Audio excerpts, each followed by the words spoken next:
மலர்கள் மலர்ந்தது எனக்கு மதுரசம் அருந்தட்டுமா விடுகின்ற வரையில் முடிகின்ற வரையில் கவிதைகள் எழுதட்டுமா முத்தம் என்ற கடலில் முத்து குளிப்போமா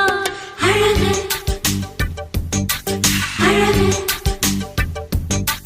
ஓ நீ நடந்தால் நடையழகு அழகு நெருங்கி வரும் இடையழகு அழகு வேலெறியும் விழியழகு